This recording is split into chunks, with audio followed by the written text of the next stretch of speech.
Itu yang telah kita tinggalkan, al-manhaj dan ilm. Kita tidak mempunyai manhaj dalam memahami agama ini. Yang dimaksud adalah manhaj para sahabat yang terkenal dengan nama as-salafun as-salih. As-salaf artinya orang-orang yang terdahulu. As-salih orang-orang yang baik-baik. Jadi kalau kita ingin memperbaiki kaum muslimin, jangan robah sistem dulu di negeri kita ini. Yang dirobah adalah orang-orangnya, bukan sistem. Kaum muslimin 100 tahun, hampir 1 abad, mempertaruhkan dirinya di dewan-dewan parlemen itu. Ikut partai-partai, kampanye kesana kemari 1 abad, sejengkal tanah mereka tidak memperolehnya karena dakwahnya salah. Dakwahnya bukan demikian, bukan dakwah dengan partai, dakwah ad-dakwah ilallah. Walhal demokrasi itu adalah buatan orang Yahudi. Kita ingin menang dari orang Yahudi, kemudian kita mengikuti demokrasi. Fa inna lillahi wa inna ilaihi raji'un. Terus terang saya berbicara di sini tentang hukum Islam. Al-haq aqul. Qulil haqqa wa in kana murran. Di Mesir dengan Ikhwanul Muslimin, demikian juga di Pakistan dengan Abul A'la al-Maududinya, di Syria dengan Said Hawanya, di Mesir dengan Hasan al-Banna dan kawan-kawannya, dan lain-lain negara. Mereka mempertaruhkan kaum muslimin di parlemen. Tidak pernah berhasil. Berhasil tegakkan hukum Islam? Tidak pernah. Karena ini memang tidak pernah diperintah oleh Nabi yang mulia alaihi salatu wassalam. Tidak berarti Islam tidak mengenal politik. Politik yang mana? Kalau politik yang sekarang, politik ahlul kitab. Demokrasi itu buatannya Plato yang ciptakan. Kemudian dikembangkan oleh muridnya Aristoteles. Kemudian hilang sekian abad lamanya. Baru terjadi pada revolusi Perancis tahun 1790-an. 90 berapa tuh lupa. Digalakkan, digembar-gemborkan oleh orang Yahudi.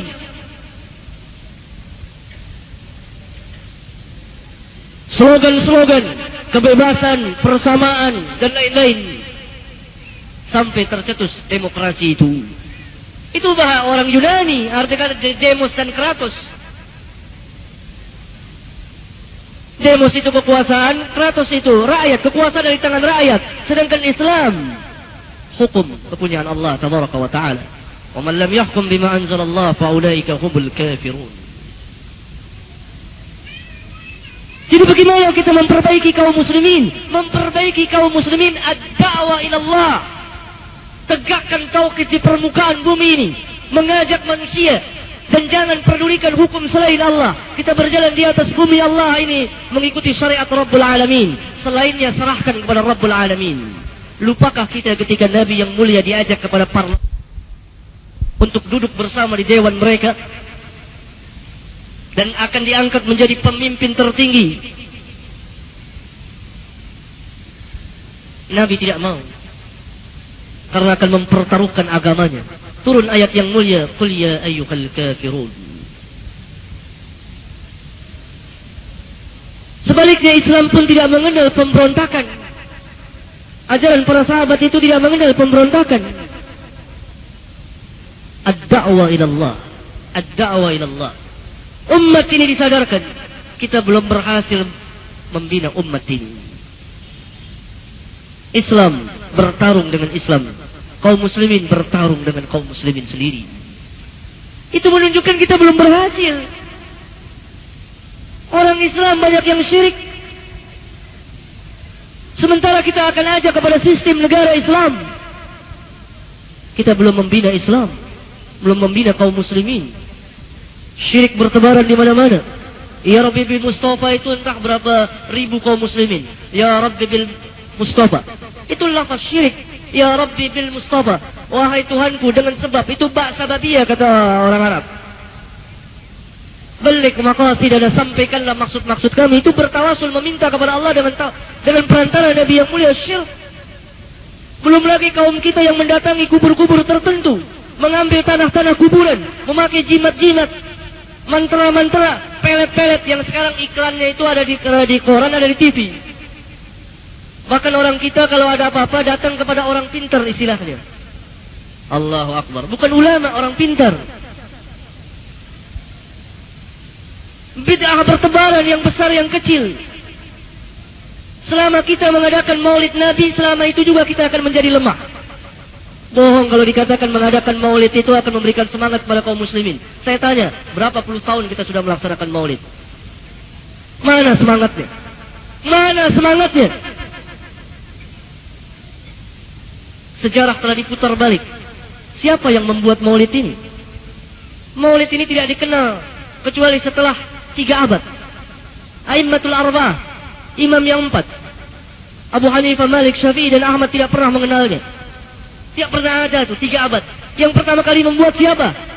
Orang-orang Syiah. Mereka membuat beberapa macam maulid. Maulid Nabi, Maulid Ali, Maulid Hasan, Maulid Husain. Terus berlangsung. Kemudian terjadi perang salib. Sampai Allah bangkitkan seorang panglima besar, sultan yang cukup arif, Salahuddin Al-Ayyubi. Maka Salahuddin Al-Ayyubi yang di sini terkenal bahwa pertama kali orang yang membuat maulid adalah Salahuddin Al-Ayyubi. Ini penyimpangan besar-besaran. Merubah, memutar balik fakta. Di kitab-kitab sejarah. Saudara baca kitab-kitab bahasa Arab. Kalau saudara datang ke tempat saya, ke Lembaga Ilmu Pendidikan Bahasa Arab, saya akan tunjukkan kitab-kitabnya. Paling tidak sebagiannya. Justru Salahuddin Al-Ayyubi itu yang memberantas maulid. Sebelum melaksanakan perang salib, dia memerangi Syiah Fatimiyah dulu di Mesir. Syiah Fatimiyah itu diperangi dulu. Karena orang Syiah ini biasanya akan membantu orang di luar Islam untuk menghancurkan kaum muslimin. Dan itu dibuktikan ketika terjadi penyerangan Tatar Mongol ke Irak dengan rajanya waktu itu Hulagu Khan, cucunya Genghis Khan. 800.000 sampai 1,5 juta kaum muslimin mati di situ, pengkhianatan besar-besaran kaum Syiah terhadap Ahlus Sunnah wal Jamaah. Maka Salahuddin Al-Ayyubi, dan beliau ini juga sebagai seorang peneliti ilmiah, saya pernah melihat langsung tulisan tangan beliau ketika beliau ini memberikan satu catatan kaki terhadap Sunan Abi Daud. Beliau ini yang memerangi maulid itu. Beliau katakan justru maulid ini melemahkan semangat umat Islam. Tapi begitu sampai di negeri kita terbalik sejarahnya ini. Ini kenyataannya. Tanya sama kiai-kiai kita itu yang mengatakan bahwa maulid ini pertama dibuat oleh Salahuddin. Mana kitabnya? Mana dalilnya? Sanadnya mana? Semuanya pakai sanad. Kata ulama kita dalam kaidah ilmu hadis, al-isnadu minad din, walaula al-isnad laqala man syaa ma syaa. Isnad ini masuk dalam bagian agama. Isnad itu maksudnya yakni jalannya orang-orang yang meriwayatkan dari si fulan. Kalau sekiranya tidak ada sanad, niscaya siapa saja akan berbicara seenaknya. Belum lagi maksiat-maksiat besar yang kita kerjakan sehari-hari. Tarkus salah, meninggalkan salat. Sehari-hari kaum muslimin meninggalkan salat. Sementara kita harapkan kita menang dari ahlul kitab. Kita sering membacakan ayat, walan tarada anka al-yahudu walan nasara hatta tattabi'a millatahum. Padahal kita berdekat dengan ahlul kitab. Sifat kita sifat ahlul kitab. Harus diperbaiki dulu akhlak nabawiyah ini. Kita harus kembali kepada tauhid. Tidak bisa jihad-jihad begitu saja, tidak bisa. Kalla thumma kalla, kehinaan yang kita dapat. Ad-da'wa ilallah, tegakkan la ilaha illallah Muhammadur Rasulullah. Dakwakan Al-Quran, dakwakan sunnah. Terang-terangan, yang hak katakan hak. Apa saja kita sekarang boleh berbicara tentang Islam. Kesempatan untuk berdakwah. Habis waktunya. Ya.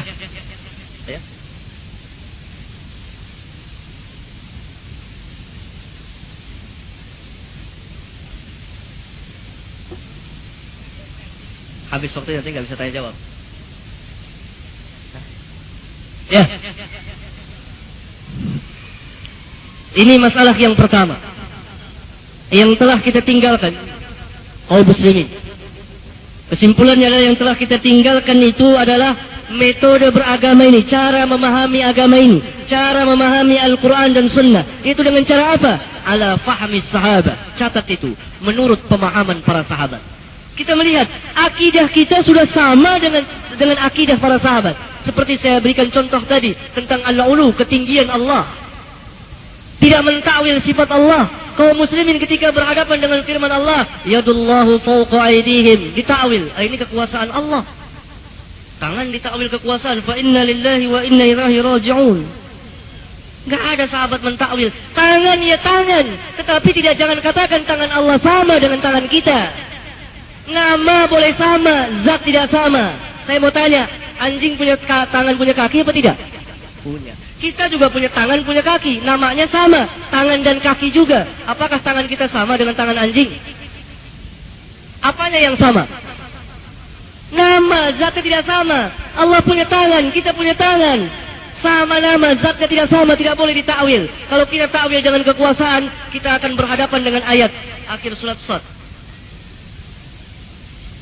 Ketika Allah Subhanahu wa taala berfirman kepada iblis, tidak hadir ayatnya sama saya sekarang. Khalaqtu biyadai. Kata Allah, kenapa engkau tidak sujud kepada Adam? Yang aku ciptakan dengan kedua tanganku. Khalaqtu biyadai. Apa kita mau terjemahkan kedua tanganku itu dengan kedua kekuasaan? Kalau kita terjemahkan demikian berarti kekuasaan Allah itu terbatas. Dan dalam bahasa Arab, lafaz musanna untuk dua orang itu tidak bisa dengan bentuk jamak, tidak bisa juga dengan bentuk mufrad. Dalam bahasa Arab, mufrad bisa jamak, jamak bisa mufrad. Saya beri contoh, mufrad bisa jamak. Assalamualaikum, jamak bisa mufrad. Assalamualaikum, kita ucapkan kepada seseorang, padahal itu dengan bentuk jamak. Tapi lafaz musanna itu tidak bisa untuk mufrad dan tidak bisa untuk jamak. Allah katakan khalaqtu biyadai. Akhir surat Shad dengan kisah Adam, penciptaan Adam, pengingkaran iblis untuk sujud kepada Adam. Allah katakan, kenapa engkau tidak sujud kepada Adam? Kenapa engkau tidak sujud kepada Adam? Yang aku ciptakan dengan kedua tanganku. Berarti mengenai tauhidul asma was sifat, kita masih kurang jauh sekali. Itu tidak boleh ditakwil. Tidak boleh dipindahkan dari arti yang zahir kepada arti yang lain. Kecuali ada keterangan dari Alkitab dan Sunnah. Dan keterangan dari para sahabat ridwanullah alaihim ajma'in. Kita namakan Allah, kita sifatkan Allah dengan nama dan sifat yang Allah tetapkan dalam Al-Quran. Yang tidak boleh adalah kita bertanya, bagaimana Allah bersemayam itu? Bagaimana tangan Allah itu? Bagaimana zat Allah itu? Itu yang tidak boleh. Orang Arab semua tahu maknanya itu yadun, ya tangan, ya tangan. Baru bisa ditafsirkan dengan kekuasaan apabila ada qarinah, tanda yang memalingkannya. Di sini tidak ada tanda, bahkan ada yang menguatkannya. Tauhidul asma was sifat. Belum lagi tauhidul uluhiyah, ubudiyah, tauhidul rububiyah. Akidah kita harus sama dengan akidah para sahabat. Demikian juga ibadah kita. Ingat, sahabat tidak pernah memperingatkan maulid. Ini baru satu contoh dari sekian ribu contoh. Demikian juga akhlak nabawiyah. Harus kita merubah dari sekarang. Qalilan fa qalilan, sedikit demi sedikit, terus merubah, terus merubah, terus merubah. Ini ad-da'wa ilallah. Manhaj para sahabat. Kalau Quran dan Sunnah itu diserahkan begitu saja kepada kita, niscaya kita akan tersesat. Saya ambil contoh Islam Jamaah itu. Islam Jamaah itu sesat dan menyesatkan. Mereka pegangannya Al-Quran dan Sunnah untuk menguatkan pahamnya bahwa mereka mempunyai imam. Sekarang ini kan banyak bayat-bayat. Khalifah-khalifah bayangan banyak sekarang ini. Bertebaran. Islam Jamaah punya khalifah. Jamus Jamaatul Muslimin punya khalifah. Apalagi punya khalifah? Siapa lagi? N11, NII punya khalifah lagi. Oh, begitu banyaknya khalifah. Padahal ada hadis Nabi, kalau dibayat dua khalifah, bunuh salah satunya. Untuk menguatkannya mereka bawakan firman Allah, ya ayyuhalladzina amanu atii'allaha wa atii'ur rasul wa ulil amri minkum. Ini ulil amri. Padahal mereka tidak tahu apa tafsir ulil amri. Ini akibat kita tidak merujuk kepada tafsir para sahabat. Bukan tafsir kita. Kita boleh tafsirkan Quran setelah memenuhi berapa belas persyaratan ilmiah. Apa kata tafsir para sahabat? Ibnu Abbas menafsirkan ulil amri di sini ahlul ilm, ahlul fiqh wad din, ahli hukum dan ahli agama, yakni al-ulama. Demikian juga para tabi'in. Saudara bisa ngecek di kitab tafsir Al-Imam At-Tabari, atau kitab tafsir Al-Imam Ibn Katsir, atau tafsir Al-Imam Al-Qurtubi. Saudara akan temui apa yang saya ucapkan ini. Selain tafsirnya juga Al-Umara, tetapi yang mengambil bagian terbesar dari ayat yang mulia ini ulil amri al-ulama. Kemudian mereka mempergunakan hadis-hadis tentang baiat. Mereka sodorkan kepada kaum muslimin. Barang siapa tidak berbaiat kepada seorang imam, maka dia mati bangkai jahiliyah. Agak gemetarlah seorang muslim yang taat dan muslimah yang taat mendengar itu. Lalu dia berbaiat kepada imamnya itu. Menginfakkan harta sekian belas persen untuk Islam jamaah itu. Dalilnya Al-Quran dan Sunnah. Di mana letak kesesatannya? Tidak memakai yang ketiga. Ala fahmis sahabah. Menurut pemahaman para sahabat. Begitukah sahabat memahami ayat Al-Quran? Begitukah sahabat memahami hadis-hadis tentang baiat, tentang imamah, tentang khalifah? Tidak sama sekali. Kalla summa kalla. Hadis-hadis tentang baiat itu tidak kita ingkari, memang ada. Tetapi kepada siapa dan kapan waktunya? Kalau boleh dipergunakan di sembarang waktu dan kepada siapa saja, sekarang saya berdiri sini, saya bisa mengatakan kepada saudara-saudara, saya ini khalifah, hendaklah tuan-tuan berbaiat kepada saya. Nanti ustaz yang lain lagi naik mimbar, saya ini khalifah, imam, baiat lagi. Berapa ribu khalifah nantinya. Hadis itu terlaksana dan diamalkan apabila telah tegak daulah Islamiyah secara keseluruhannya dan diangkat seorang khalifah, imam besar. Di waktu itu baru wajib berbaiat. Sebelum itu tidak ada. Berarti yang ketiga ini menurut pemahaman salafun salih sangat penting, ini yang telah hilang dari kita itu. Sehingga cara kita beragama itu ngawur. Oleh karena itu mazhab-mazhab firqah-firqah di negeri kita ini tidak terarah. Demikian juga dunia pendidikan. Coba kita perhatikan dunia pendidikan kita. Dari mulai TK, TPA sampai aliyah, ibtidaiyah, sanawiyah, aliyah, itu diarahkan kepada ta'assub madhabiyah. Ta'assub madhabiyah. Dengan ditetapkan bahwa madhab di negeri kita ini adalah madhabnya Asy-Syafi'i. Padahal Imam Syafi'i sangat jauh dari kita. Kalau betul-betul mengikuti madhab Al-Imam Asy-Syafi'i, insyaAllah kita akan dekat dengan sunnah Nabi. Mereka mengatakan bermadhab Al-Imam Asy-Syafi'i, tapi tidak pernah membaca kitab Al-Um. Kitab Al-Um itu penuh dengan sunnah Nabi. Dan apa yang mereka lakukan berbeda jauh. Saya pernah berdialog dengan seseorang intelektual dari kalangan mereka. Sampai perbicaraan saya dengan mereka tentang selamatan kematian 1 hari sampai 7 hari. Lalu saya katakan, saudara bermadhab Syafi'i dan salah satu calon atau intelektualnya organisasi besar tertentu di negeri kita ini. Iya. Saudara tidak tahu apa yang dikatakan Imam Syafi'i tentang selamatan kematian, tidak tahu. Itu di kitabnya Al-Um. Lalu kita bongkar sama. Buka kitab Janaiz. Ternyata ada. Al-Imam Asy-Syafi'i benci terhadap orang yang berkumpul-kumpul di tempat kematian itu. Terkejut dia. Kenapa sampai demikian? Saya tanya lagi. Kenapa saudara tidak membaca kitab Al-Um? Umur saya belum cukup. Berarti baca kitab itu ada umurnya. Di negeri kita ini kurangnya ilmiahnya ini. Kalau umur sudah 50, 60 baru boleh baca kitab Al-Um. Kurang ilmiahnya. Saya bertanya lagi. Membaca selawat di tahiyat akhir itu wajib apa tidak? Oh, tidak wajib. Berarti kalau kita tidak membaca selawat enggak apa-apa. Enggak apa. Di negeri kita ini mazhabnya apa? Asy-Syafi'i. Tidak yang lain, tidak. Imam Syafi'i bilang tidak sah salat kalau tidak membaca selawat di rakaat yang terakhir. Terkejut lagi. Mana? Itu buka. Coba. Saudara selesai sholat berzikir dikomandoi oleh satu imam, berteriak-teriak. Apa Imam Syafi'i demikian? Jawabnya tidak tahu. Imam Syafi'i tidak demikian. Imam Syafi'i memerintahkan untuk sir, tidak berteriak-teriak, tidak keras suara. Mana? Buka kitab Al-Um, bagian kitab zikir tentang sesudah sholat. Buka, ada. Hendaklah imam dan makmum mensirkan, merahasiakan bacaannya, zikirnya sesudah sholat itu. Tegas Imam Syafi'i mengatakan demikian. Saudara makmum membaca amin setelah imam mengucapkan ghairil maghdubi alaihim waladdallin. Kita semua berteriak amin. Iya, Imam Syafi'i demikian? Dia tidak tahu. Imam Syafi'i mengatakan baca aminnya itu sir. Berarti kalau betul-betul mengikuti mazhab Syafi'i, nggak ramai masjid setelah imam ghairil maghdubi alaihim waladhdallin. Cukup imamnya saya yang amin, makmum amin. Itu menurut mazhab Syafi'i. Tapi kita teriak juga amin. Di sini bahayanya menentukan salah satu mazhab. Padahal dua-duanya boleh. Boleh makmum mengencangkan suaranya amin. Boleh juga sir.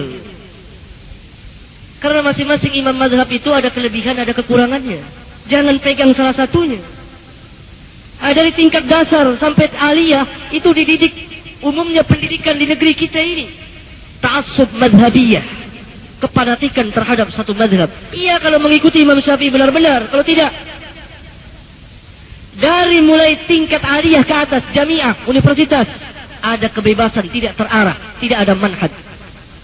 Jadi orang yang sekolah di universitas itu bisa keluar jadi dai kondang. Entah dai berapa juta umat, nggak tahu. Kemudian ya ini jadi sufi, kemudian jadi ingkaru sunnah, kemudian jadi mazhab qadariyah, mu'tazilah, bermacam-macam, tidak terarah. Sehingga dakwanya di masyarakat pun bermacam-macam. Ya? Jadi satu masjid saja yang mengadakan pengajian setiap minggu itu, orang yang hadir itu bisa gila. Itu kenyataan hadir di satu tempat, bukan di sini, bukan. Ini alhamdulillah, insyaallah barakah. Di satu tempat terkenal di Jakarta, itu hadir setiap minggu, dia mengatakan, saya bisa gila hadir setiap minggu. Padahal ngaji bisa gila. Apa yang menyebabkannya? Minggu ini bicaranya begini, minggu depan bicaranya lain lagi. Tidak ada satu manhaj pun. Minggu ini sufi berbicaranya, tasawuf terus, seolah-olah orang besok mati sajalah, nggak perlu hidup, nggak perlu dunia lagi. Pakaian pun harus dirobek-robek. Karena Umar katanya pakaiannya cumpang-camping. Besok main akal. Besok lagi politik. Bahkan ibu-ibu diajak politik. Besok lagi lain lagi. Bisa gila orang itu. Itu manhajnya tidak ada. Berbeda boleh. Apanya yang berbeda? Dalam masalah-masalah ijtihadiyah boleh berbeda. Tapi manhaj satu. Tauhid satu. Kalau kita berbeda, minggu ini bicara seorang khotib, dia berbicara tentang takdir. Wajiblah kita beriman kepada takdir. Minggu depan ada lagi khotib, takdir itu nggak ada dalilnya. Jadi boleh kita nggak percaya sama takdir. Yang mendengar bagaimana? Ini akidah, bukan furu'iyah. Kalau furu'iyah boleh berselisih. Itu pun harus rujuk kepada kebenaran. Karena Allah berfirman, fa in tanaza'tum fi syai'in farudduhu ila Allah war Rasul. Masalah yang ketiga, bagaimana cara memperbaikinya? Ini agak saya terangkan dulu. Cara kita memperbaikinya yaitu dengan tasbiyah dan tarbiyah. Apa makna tasbiyah dan tarbiyah? Tasbiyah artinya pembersihan, tarbiyah artinya pendidikan. Berarti kita harus membersihkan hal-hal yang di luar Islam, yang masuk ke dalam Islam, dakhil fil Islam, dan disangka Islam. Islam tidak mengenal filsafat. Filsafat itu dari Yunani. Orang katakan filsafat Islam. Ini harus dibersihkan. Filsafat itu Yunani. Logikanya orang Yunani itu. Tidak ada filsafat Islam. Ini harus ditasbiyah, dibersihkan. Tasawuf tidak ada dalam Islam. Harus dibersihkan. Walhal sekarang digalakkan. Dengan maksud menenangkan hati umat. Dalam keadaan kekacauan demikian di negeri kita ini. Kesyirikan-kesyirikan itu harus dihilangkan. Demikian juga bid'ah-bid'ah itu. Karena ini yang sangat merusak sekali. Memberikan tambahan di dalam din. Dan bid'ah itu bukan hanya bid'ah amaliyah. Bukan hanya usolli atau tahlilan saja. Tidak hanya sampai di situ. Bid'ah itu dua. Bid'ah akidah dan bid'ah amaliyah. Bid'ah akidah, bid'ah mengenai keyakinan. Bid'ah amaliyah, bid'ah perbuatan. Bid'ah yang beredar sehari-hari itu. Pernah saya catat dalam salah satu kitab saya, itu sehari-hari kita lakukan setiap hari, itu sedikit sekali. Dari penelitian saya, datang dari satu masjid ke masjid yang lain, dari dialog dengan beberapa tokoh agama dan kaum muslimin, itu 500 bid'ah lebih. Sehari-hari kita kerjakan. Baik bid'ah akidah maupun bid'ah amaliyah. Itu masih sedikit dari kemampuan saya yang sedikit ini. Kalau tidak bisa menyeluruh. Sehari-hari kita kerja 500 bid'ah lebih. Masuk bagian syirik, ada yang tidak syirik. Bid'ah akidah dan bid'ah amaliyah. Setiap hari, dari mulai kita tidur sampai bangun tidur, dari mulai kita lahir sampai mati, semuanya di dalam ruang bid'ah itu. Na'udzubillah min dzalik. Ini harus ditasfiyah, dibersihkan. Bagaimana cara membersihkannya? Membersihkannya itu dengan tarbiyah, dengan pendidikan. Pendidikan apa? Pendidikan Alkitab dan Sunnah ala fahmi sahabah. Ini tasfiyah dan tarbiyah. Yang ditasfiyah itu apa? Ada pembicaraan khusus, pembicaraan yang begitu panjang yang tidak memungkinkan bagi saya dalam waktu yang singkat ini. Barangkali ini sebagai muqaddimah.